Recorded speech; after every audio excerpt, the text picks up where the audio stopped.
ध्रुव मेहरा ने उस रात पहली बार सचमुच डर महसूस किया था। डर किसी भूत का नहीं था। डर इस बात का था कि पहाड़ों में कहीं कोई ऐसा आदमी मौजूद था जो बिना दिखाई दिए लोगों को गायब कर रहा था, और शायद अगला नंबर उसका था।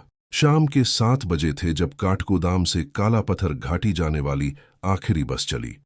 बारिश लगातार हो रही थी। पहाड़ों पर धुंध इतनी घनी थी कि बस की हेडलाइटें भी मुश्किल से कुछ मीटर आगे तक पहुंच पा रही थीं। बस पुरानी थी, सीटें चरमराती थीं, और हर मोड़ पर ऐसा लगता था जैसे वह सीधे खाई में गिर जाएगी। यात्रियों की संख्या कम थी। एक स्कूल शिक्षक, 2 स्थानीय महिलाएं, सेना का जवान और पीछे की सीट पर बैठा ध्रुव। उसके बैग में कैमरा नहीं बल्कि पुराने नक्शे, सर्वेक्षण रिपोर्टें और एक छोटा सा धातु का कंपास रखा था। 3 दिन पहले उसे एक संदेश मिला था, अगर विक्रांत को जिंदा देखना चाहते हो तो काला पत्थर आओ, पुलिस पर भरोसा मत करना। संदेश भेजने वाले का नंबर बंद हो चुका था। विक्रांत सेन, उसका सबसे करीबी दोस्त, 2 महीने पहले इसी घाटी में लापता हो गया था। सरकारी रिपोर्ट में लिखा था भूस्खलन में संभवतः मृत्यु, लेकिन ध्रुव उस रिपोर्ट पर भरोसा नहीं करता था, क्योंकि विक्रांत ने गायब होने से कुछ घंटे पहले उसे एक आवाज संदेश भेजा था। ध्रुव, यहां कुछ गलत है। लोग जिस चीज को अंधविश्वास समझ रहे हैं वह योजना है, और कोई हमें देख रहा है। संदेश वहीं कट गया था। बस पहाड़ों के बीच चढ़ती गई। बारिश तेज होती गई। अचानक ड्राइवर ने रेडियो बंद कर दिया। पूरी बस में सन्नाटा छा गया। तभी सामने बैठे बूढ़े शिक्षक ने धीमी आवाज में पूछा, तुम पहली बार काला पत्थर जा रहे हो? ध्रुव ने सिर हिलाया। बूढ़े ने खिड़की के बाहर देखा। रात में ऊपर की रोशनियां दिखें तो घबराना मत। कैसी रोशनियां? 3 सफेद चमके। लोग कहते हैं कि वे मौत की निशानी है। सेना का जवान हंस पड़ा। हर पहाड़ी गांव में ऐसी कहानियां होती हैं, लेकिन बूढ़े ने उसकी ओर देखा भी नहीं। पिछले 3 महीनों में 4 लोग गायब हुए हैं, उसने कहा, और चारों ने मरने से पहले वही 3 रोशनियां देखी थीं। बस में फिर सन्नाटा छा गया। करीब 9 बजे बस एक खतरनाक मोड़ पर पहुंची ही थी कि अचानक ड्राइवर ने जोर से ब्रेक मारे। बस चीखती हुई रुक गई। सभी यात्री आगे की ओर झटके से गिर पड़े। क्या हुआ? किसी ने घबराकर पूछा। ड्राइवर ने कांपती उंगली से सामने इशारा किया। सड़क के बीचों बीच एक मोटरसाइकिल खड़ी थी। इंजन बंद था। हेडलाइट जल रही थी, लेकिन आसपास कोई नहीं था। बारिश उस पर लगातार गिर रही थी। ड्राइवर नीचे उतरा। ध्रुव भी उसके पीछे गया। मोटरसाइकिल नई थी। उसके पीछे रस्सी से बंधा एक छोटा बैग था। ड्राइवर ने बैग खोला। अंदर सिर्फ एक चीज थी, एक भीगा हुआ नक्शा। ध्रुव ने नक्शा हाथ में लिया। उसकी आंखें फैल गईं। यह काला पत्थर घाटी का पुराना सर्वेक्षण नक्शा था, ठीक वैसा ही जैसा उसके पास था। और नक्शे पर लाल पेन से एक जगह गोल घेरा बना था, सुरंग 17। उसी क्षण जंगल की दिशा से तेज सफेद चमक दिखाई दी। 1, 2, 3, बिल्कुल बराबर अंतराल पर। बस में बैठी महिलाओं में से एक चीख उठी। ड्राइवर बुदबुदाया। फिर शुरू हो गया। लेकिन ध्रुव की निगाहें चमकों पर टिक गईं।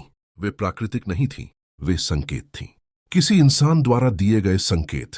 अचानक जंगल के भीतर से दौड़ते कदमों की आवाज आई। सब लोग मुड़े। एक आदमी पूरी ताकत से सड़क की ओर भाग रहा था। उसके कपड़े फटे हुए थे, चेहरा खून और कीचड़ से भरा था।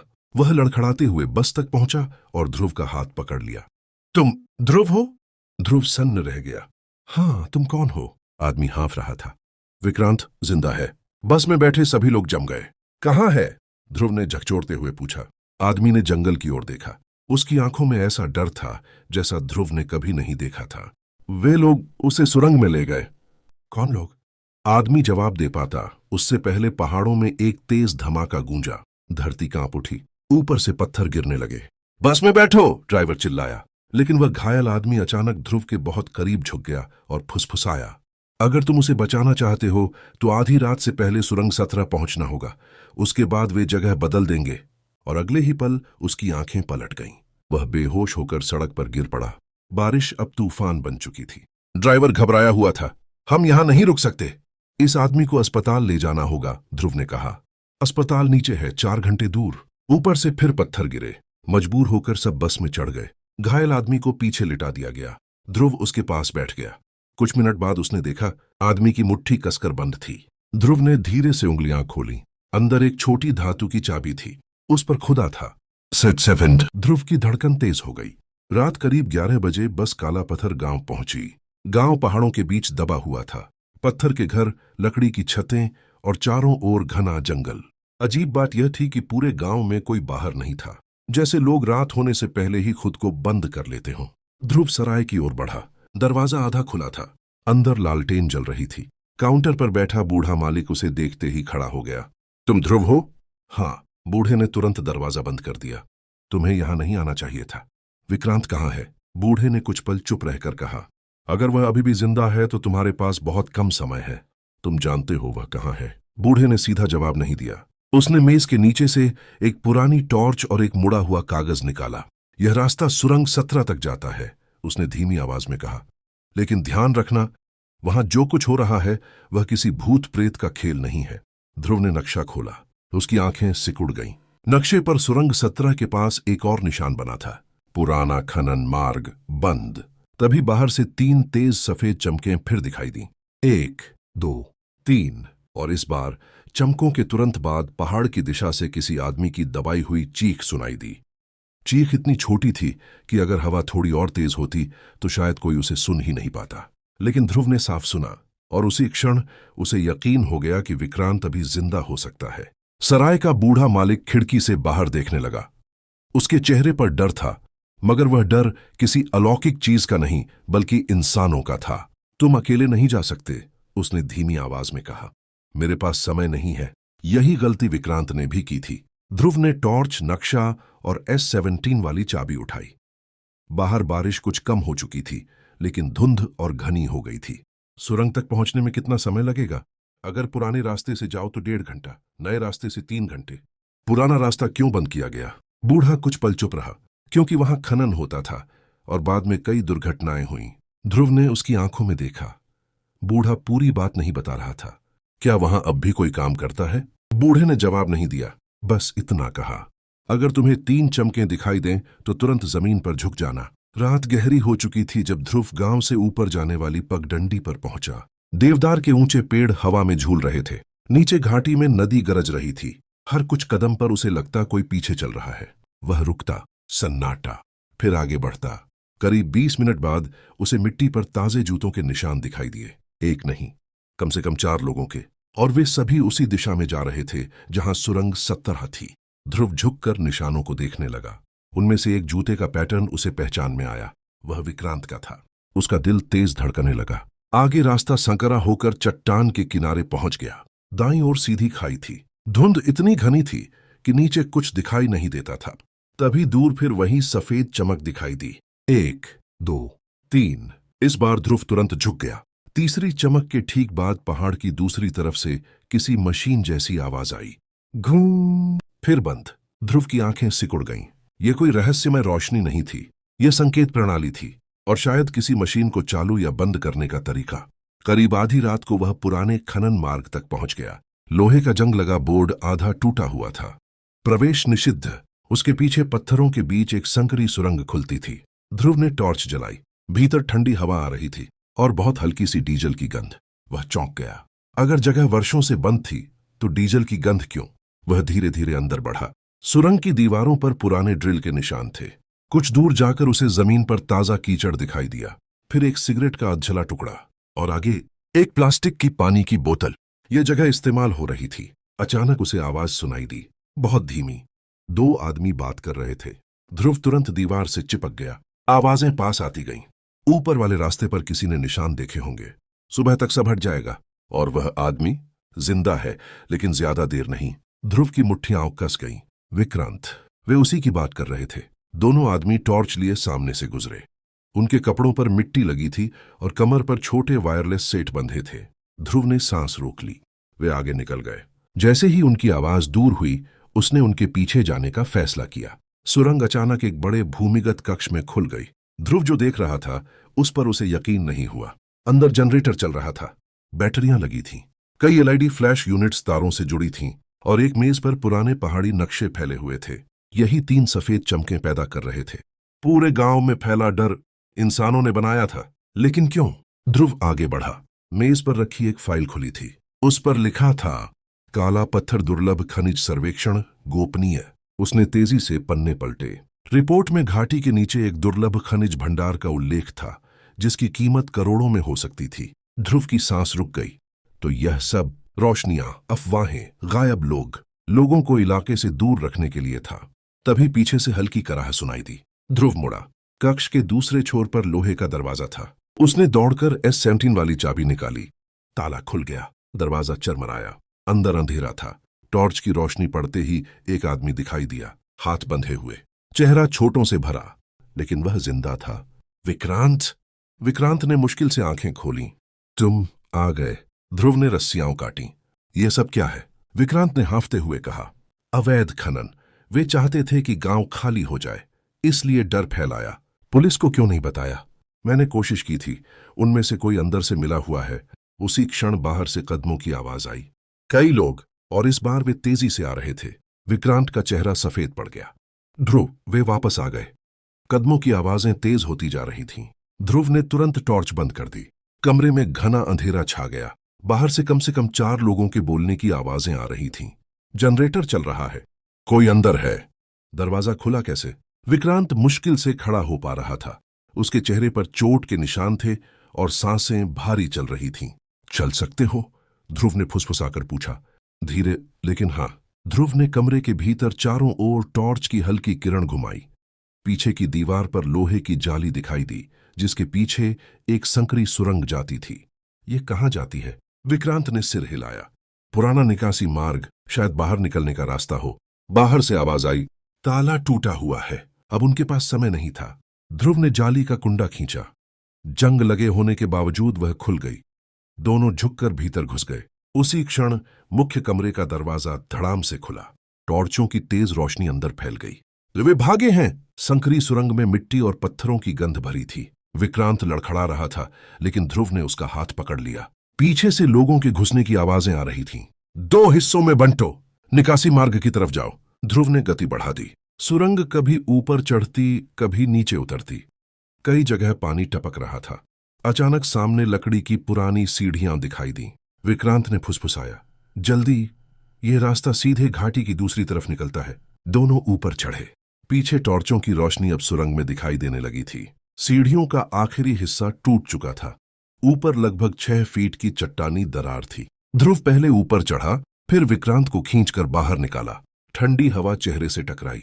वे पहाड़ की दूसरी ढलान पर थे। नीचे गहरी घाटी फैली थी और दूर काला पत्थर गांव की कुछ रोशनियां दिखाई दे रही थीं। लेकिन राहत सिर्फ एक पल की थी। पीछे सुरंग के मुहाने से आवाज आई। वहां है। एक टॉर्च की किरण सीधे उनकी ओर घूमी। भागो! ध्रुव चिल्लाया। दोनों पथरीली ढलान पर दौड़ पड़े। बारिश फिर शुरू हो गई थी। फिसलन इतनी थी कि हर कदम पर गिरने का डर था। कुछ दूर जाकर रास्ता 2 भागों में बंट गया। एक नीचे नदी की ओर, दूसरा ऊपर जंगल की तरफ। विक्रांत रुक गया। नदी वाला रास्ता मत लेना। क्यों? वहां उनका अस्थायी कैंप है। ध्रुव ने ऊपर का रास्ता चुना। पीछे से 2 आदमी उनका पीछा कर रहे थे। उनकी टॉर्चें धुंध में चमक रही थीं। करीब 10 मिनट बाद वे एक छोड़ी हुई सर्वेक्षण चौकी तक पहुंचे। पत्थर की छोटी इमारत, टूटी खिड़कियां, जंग लगा दरवाजा। ध्रुव ने दरवाजा भीतर से बंद कर दिया। दोनों कुछ क्षण तक सिर्फ सांस लेते रहे। फिर ध्रुव ने पहली बार सीधे पूछा, पूरा सच बताओ। विक्रांत ने दीवार से टिकते हुए आंखें बंद कीं। 2 महीने पहले मैं यहां पुराने नक्शों पर काम कर रहा था। मुझे सुरंग सेवतरा के पास ताजा मशीनरी के निशान मिले। पहले लगा कोई सरकारी सर्वे होगा। फिर मैंने तस्वीरें ली। उसी रात किसी ने मेरा पीछा किया। ध्रुव चुपचाप सुनता रहा। अगले दिन मुझे पता चला कि घाटी के नीचे दुर्लभ खनिज की परत है। अगर यह बात खुल जाती तो जमीन का पूरा खेल बदल जाता। कुछ लोगों ने अवैध खनन शुरू कर दिया था। कौन लोग? विक्रांत ने धीमी आवाज में कहा। सिर्फ बाहरी लोग नहीं, गांव के कुछ लोग भी शामिल हैं। ध्रुव की भौहें सिकुड़ गईं। सराय वाला बूढ़ा? नहीं, उसने मेरी मदद की थी। तो कौन? विक्रांत जवाब देने ही वाला था कि बाहर कदमों की आवाज आई। दोनों जम गए। कदम चौकी के बिल्कुल बाहर आकर रुक गए। फिर किसी ने दरवाजे पर दस्तक दी।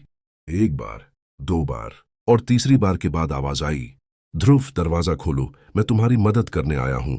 ध्रुव ने विक्रांत की ओर देखा। विक्रांत का चेहरा अचानक सफेद पड़ गया। उसने फुसफुसाकर कहा, दरवाजा मत खोलना। कौन है? विक्रांत ने कांपती आवाज में कहा, समर राणा। ध्रुव चौंक गया। बस वाला आदमी, वह भी इसमें शामिल है? उसने धीरे से पूछा। विक्रांत ने सिर हिलाया। वही इस पूरे ऑपरेशन का स्थानीय समन्वयक है। बाहर से फिर आवाज आई, मुझे पता है विक्रांत तुम्हारे साथ है। अगर तुमने अभी दरवाजा नहीं खोला तो सुबह तक तुम दोनों यहां से जिंदा नहीं निकलोगे। ध्रुव ने कमरे में चारों ओर देखा। एक खिड़की, पीछे अंधेरा जंगल और बाहर हथियारबंद लोग। उसने धीरे से टॉर्च बंद की।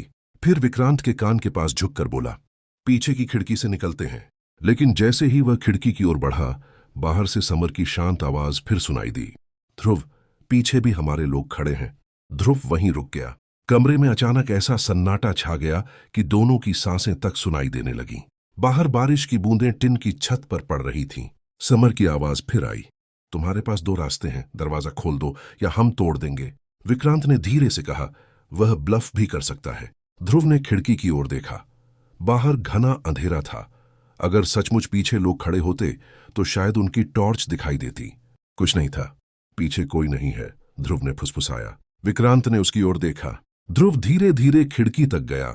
लकड़ी का टूटा पल्ला थोड़ा सा खोला और बाहर झांका। सिर्फ देवदार के पेड़, बारिश और धुंध, कोई आदमी नहीं। उसने तुरंत निर्णय लिया, चलो। दोनों खिड़की से बाहर फिसल गए और झुककर जंगल की ओर बढ़ने लगे। उसी क्षण सामने का दरवाजा धड़ाम से टूटा।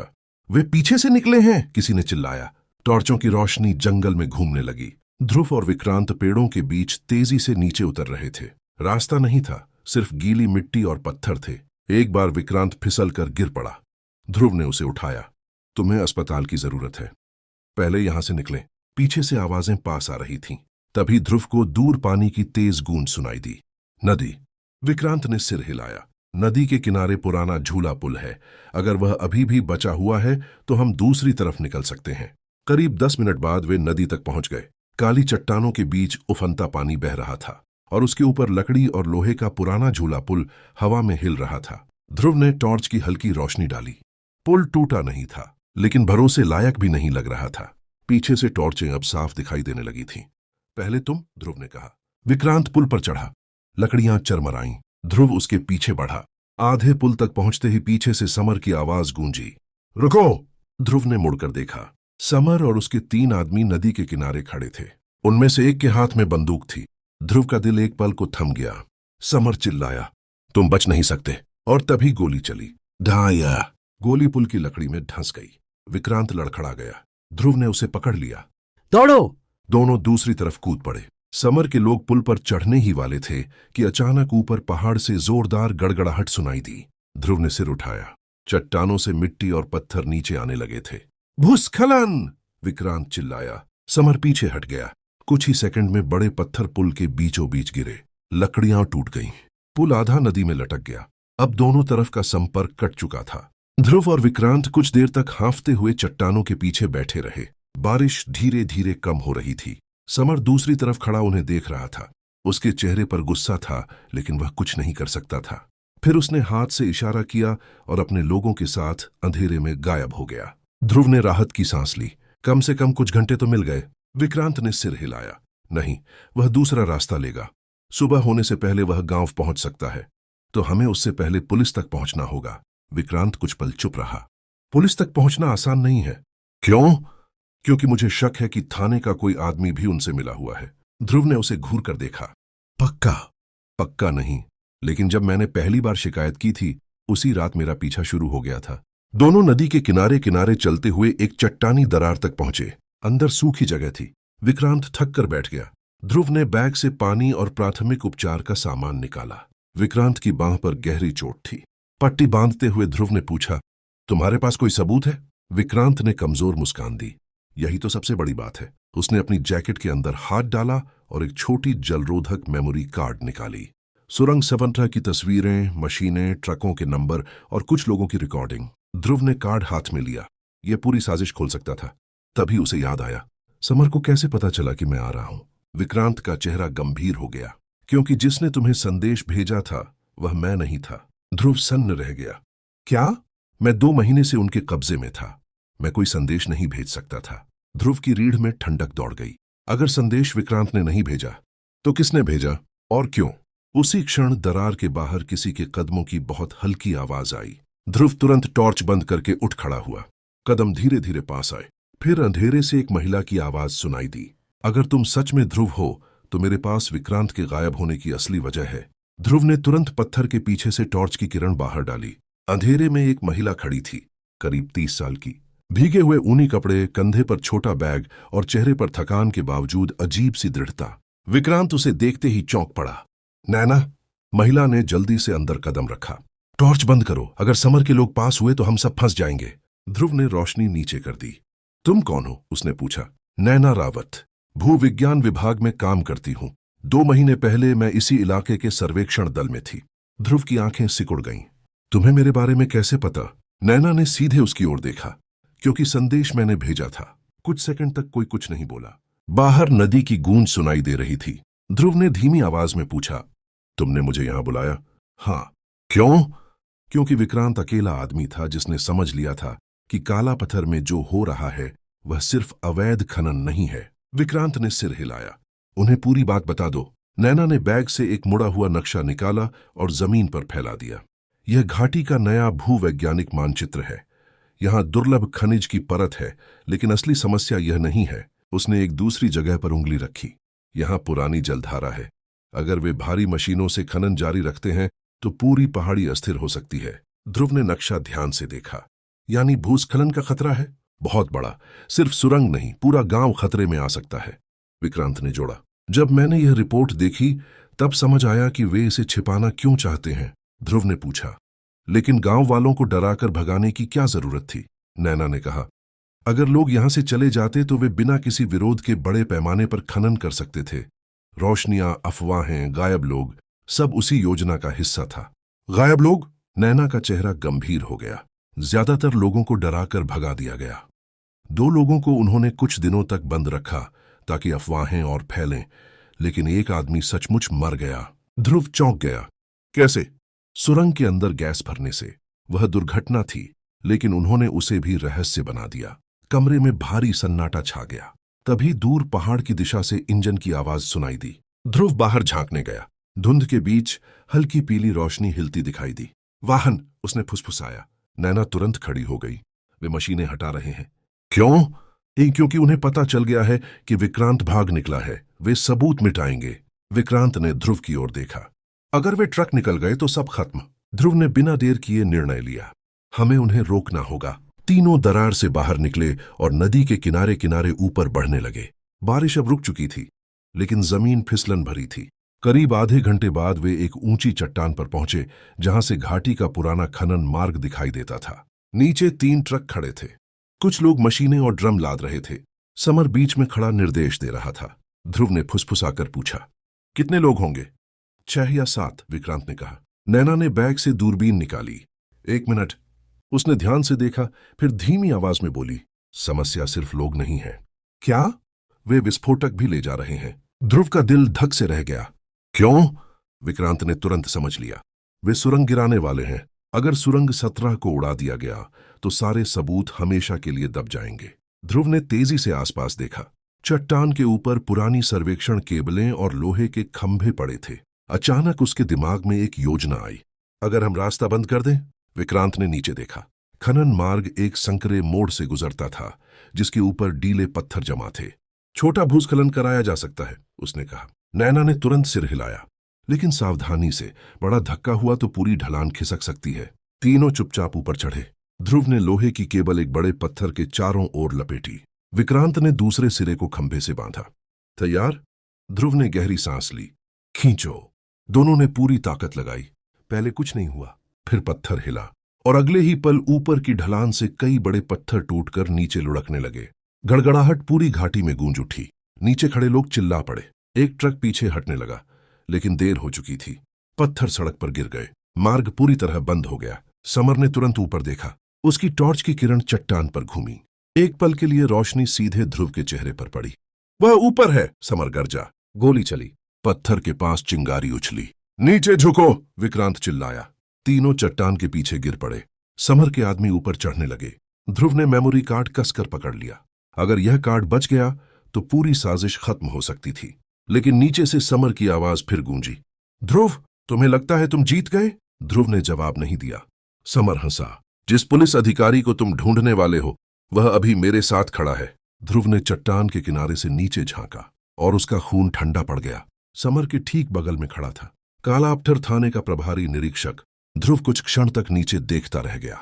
बारिश के बाद की धुंध के बीच भी वह चेहरा साफ पहचान में आ रहा था। इंस्पेक्टर देवेंद्र चौहान। यही वह अधिकारी था जिसके पास विक्रांत की गुमशुदगी की फाइल थी। यही वह आदमी था जिसने कहा था भूस्खलन में मौत हुई होगी और अब वह समर के साथ खड़ा था। ध्रुव के भीतर गुस्सा उबल पड़ा। विक्रांत ने उसका हाथ पकड़ लिया। अभी नहीं। नीचे से चौहान की आवाज आई, ध्रुव, बेवकूफी मत करो। जो कार्ड तुम्हारे पास है उससे कुछ साबित नहीं होगा। समर ने जोड़ दिया, और अगर तुमने उसे बाहर ले जाने की कोशिश की तो तुम्हें भी विक्रांत की तरह गायब होना पड़ेगा। नैना ने धीमी आवाज में कहा, वे समय खरीद रहे हैं, उनके लोग पीछे से ऊपर चढ़ रहे होंगे। ध्रुव ने तुरंत पीछे देखा। वह सही थी। चट्टानों के बीच हल्की टॉर्चें ऊपर बढ़ती दिखाई दे रही थीं। दूसरा रास्ता? ध्रुव ने पूछा। विक्रांत ने कुछ पल सोचा, फिर दूर की ओर इशारा किया। ऊपर पुरानी सर्वेक्षण चौकी है, वहां से रेडियो टॉवर तक केबल लाइन जाती है। नैना की आंखें चमक उठीं। अगर टॉवर चालू हुआ तो हम सीधे जिला नियंत्रण कक्ष से संपर्क कर सकते हैं। क्या वह अभी भी काम करता है? आंशिक रूप से। पिछले साल आपदा संचार के लिए इस्तेमाल हुआ था। ध्रुव ने निर्णय लिया। चलो। तीनों चट्टानों के बीच ऊपर चढ़ने लगे। पीछे से समर के लोग भी बढ़ रहे थे।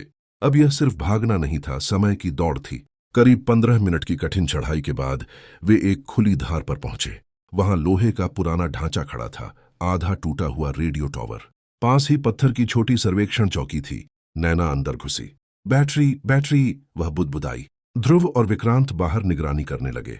नीचे घाटी में टॉर्चें हिल रही थीं। वे लोग तेजी से पास आ रहे थे। अचानक चौकी के अंदर से आवाज आई, मिल गई। नैना ने धूल भरी आपातकालीन बैटरी निकाली और पुराने रेडियो सेट से जोड़ी। कुछ सेकंड तक सिर्फ खरखराहट सुनाई दी, फिर हल्की बीप। सिग्नल आ रहा है। ध्रुव अंदर आया।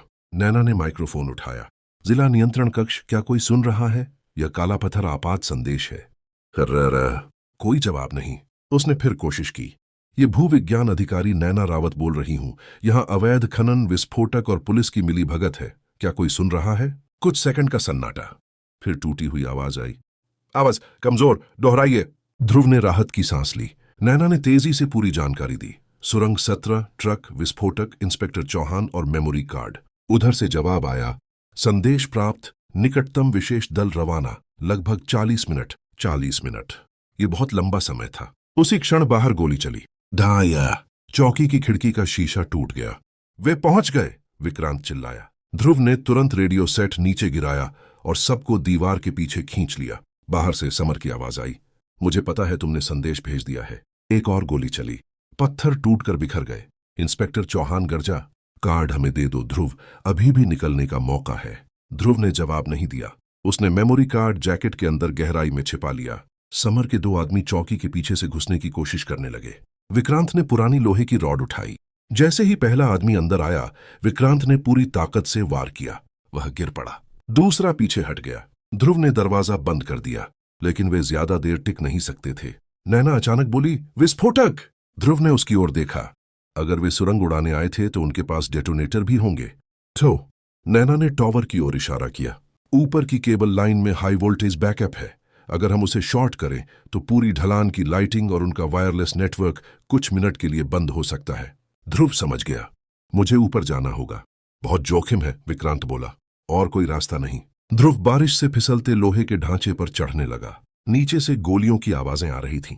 हवा तेज हो गई थी। टॉवर हिल रहा था। वह ऊपर पहुंचा और केबल बॉक्स खोला। अंदर पुरानी बैटरी आर्म्स और कनेक्शन थे। उसने नैना की बताई हुई 2 लाइनें जोड़ी। चिंगारी उछली। फिर पूरी घाटी अंधेरे में डूब गई। नीचे से लोगों की चीखें सुनाई दी। उनके वायरलेस बंद हो गए थे। टॉर्चें बुझ गईं। कुछ सेकंड के लिए चारों ओर सिर्फ हवा और बारिश की आवाज थी।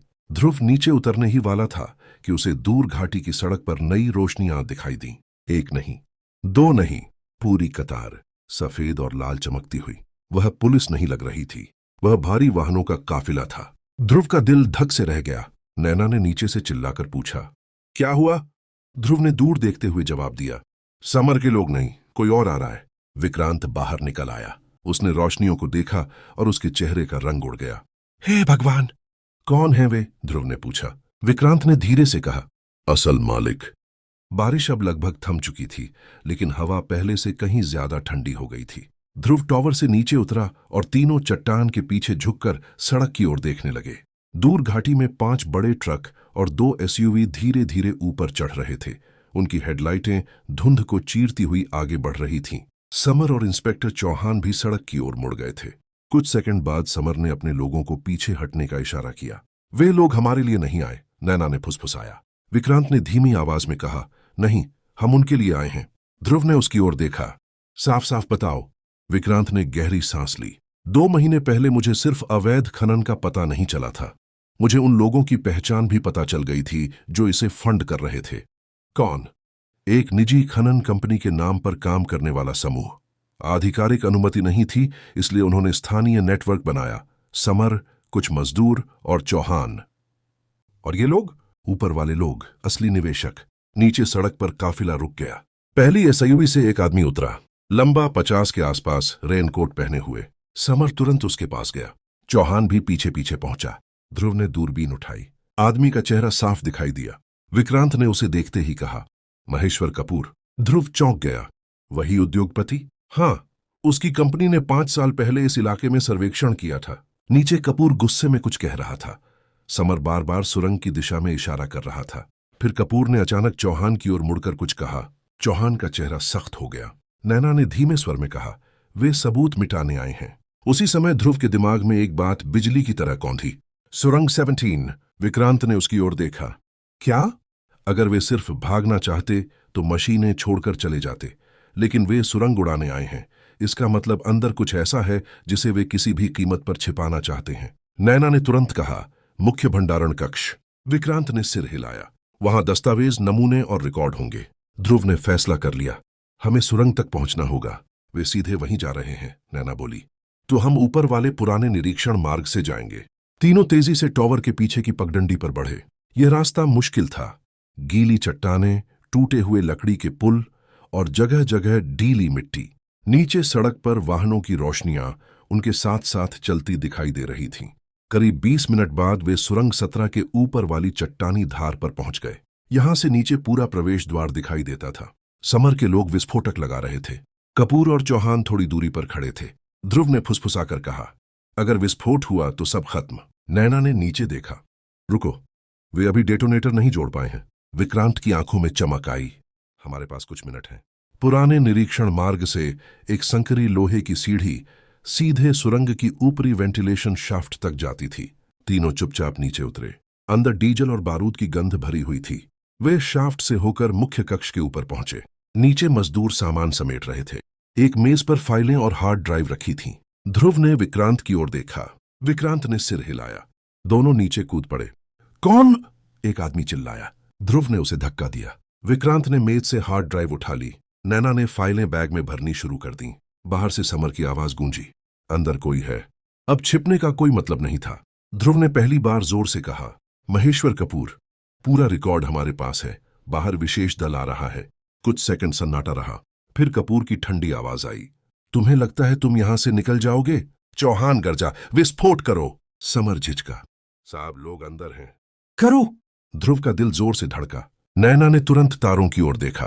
डेटोनेटर अभी जुड़ा नहीं है। वह दौड़कर विस्फोटक के पास पहुंची और मुख्य केबल खींच दी। चिंगारी निकली। सर्किट टूट गया। अब नहीं होगा, वह चिल्लाई। बाहर अफरा तफरी मच गई। समर अंदर घुसा। उसके हाथ में बंदूक थी। वह सीधे ध्रुव पर तान कर बोला, कार्ड दे दो। ध्रुव शांत खड़ा रहा। खेल खत्म हो चुका है। समर की उंगली ट्रिगर पर कस गई, लेकिन तभी बाहर से तेज सायरन की आवाज गूंजी। एक नहीं, कई। पूरी घाटी में लाल नीली रोशनियां चमक उठी। समर का चेहरा बदल गया। चौहान बाहर भागा। कपूर ने गाली दी। अगले कुछ मिनटों में सब कुछ बहुत तेजी से हुआ। विशेष पुलिस दल ने सुरंग को चारों ओर से घेर लिया। समर ने भागने की कोशिश की, लेकिन प्रवेश द्वार पर पकड़ लिया गया। चौहान ने हथियार फेंक दिए। महेश्वर कपूर को बाहर एसयूवी तक पहुंचने से पहले गिरफ्तार कर लिया गया। ध्रुव, विक्रांत और नैना सुरंग से बाहर निकले तो पहली बार सुबह की हल्की रोशनी पहाड़ों पर फैल रही थी। बारिश रुक चुकी थी। धुंध धीरे धीरे हट रही थी। 3 दिन बाद कालापत्थर गांव में सच्चाई सामने आ चुकी थी। 3 सफेद चमकें एलईडी संकेत प्रणाली थीं। रहस्यमय आवाजें सुरंगों में लगाए गए धातु प्रतिध्वनि उपकरणों से पैदा की जाती थीं। लोगों को डराने के लिए नकली घटनाएं रची गईं।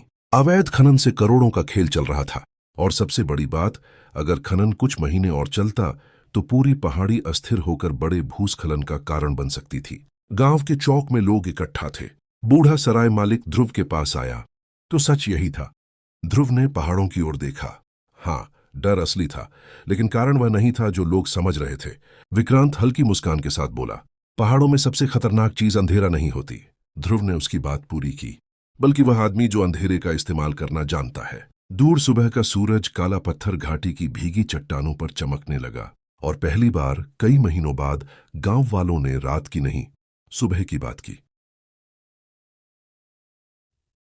ये कहानी आपको कैसी लगी? कमेंट करके जरूर बताएं। और अगर आप कोई कहानी सजेस्ट करना चाहते हैं तो वो भी जरूर बताएं। और ऐसी ही और कहानियां सुनने के लिए चैनल को सब्सक्राइब जरूर कर लें। धन्यवाद।